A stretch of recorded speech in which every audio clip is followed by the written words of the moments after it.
Governor, you say you want a bigger military. You want a bigger Navy. You don't want to cut defense spending. What I want to ask you, we're talking about financial problems in this country. Where are you going to get the money?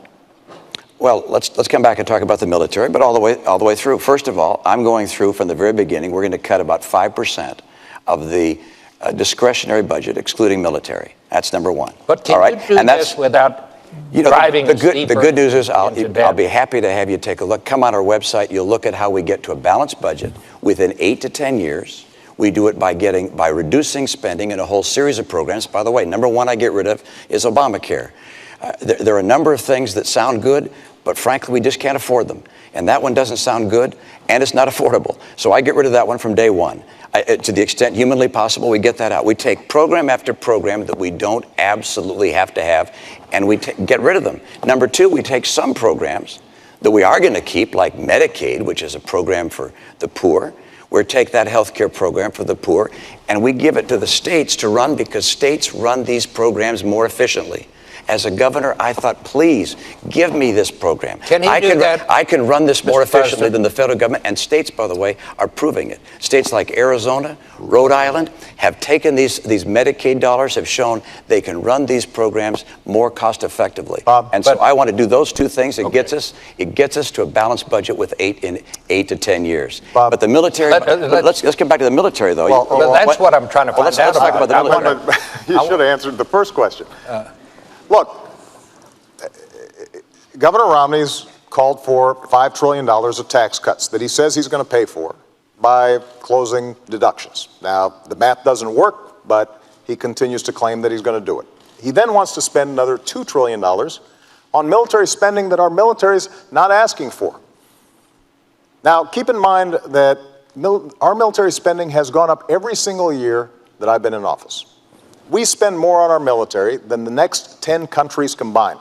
China, Russia, France, the United Kingdom, you name it. Next 10. And what I did was work with our Joint Chiefs of Staff to think about what are we going to need in the future to make sure that we are safe. And that's the budget that we've put forward. But what you can't do is spend $2 trillion in additional military spending that the military is not asking for, $5 trillion on tax cuts. You say that you're going to pay for it by closing loopholes and deductions without naming what those loopholes and deductions are. And then somehow you're also going to deal with the deficit that we've already got. The math simply doesn't work. But when it comes to our military, what we have to think about is not, just budgets. We've got to think about capabilities. We need to be thinking about cybersecurity. We need to be thinking about space. That's exactly what our budget does, but it's driven by strategy. It's not driven by politics.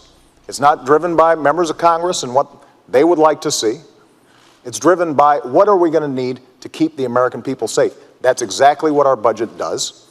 And it also then allows us to reduce our deficit, which is a significant national security concern, because we've got to make sure that our economy is strong at home so that we can project military power overseas. Bob, I'm pleased that I balanced budgets. I was in the world of business for 25 years. If you didn't balance your budget, you went out of business. I went to the Olympics that was out of balance, and we got it on balance and made a success there. I had the chance to be governor of state. 4 years in a row, Democrats and Republicans came together to balance the budget. We cut taxes 19 times, balanced our budget. The president hasn't balanced a budget yet. I expect to have the opportunity to do so myself. All right. I'm going to be able to balance the budget. Let's talk about military spending. And that's this. About 30 seconds. Our Navy is our Navy is smaller now than any time since 1917. The Navy said they needed 313 ships to carry out their mission. We're now down to 285. We're headed down to the low 200s if we go through with sequestration. That's unacceptable to me. I want to make sure that we have the ships that are required by our Navy. Our Air Force is older and smaller than any time since it was founded in 1947. We've changed for the first time since FDR. Since FDR, we've always had the strategy of saying we could fight in 2 conflicts at once. Now we're changing to 1 conflict. Look, this, in my view, is the highest responsibility of the President of the United States, which is to maintain the safety of the American people. And I will not cut our military budget by $1 trillion. which is the combination of the budget cuts that the president has, as well as the sequestration cuts. That, in my view, is making our future less certain and less secure. Bob, I just need to comment on this. First of all, the sequester is not something that I proposed. It's something that Congress has proposed. It will not happen. The budget that we're talking about is not reducing our military spending. It's maintaining it. But I think Governor Romney maybe hasn't spent enough time looking at how our military works. You mentioned the Navy, for example, and that we have fewer ships than we did in 1916.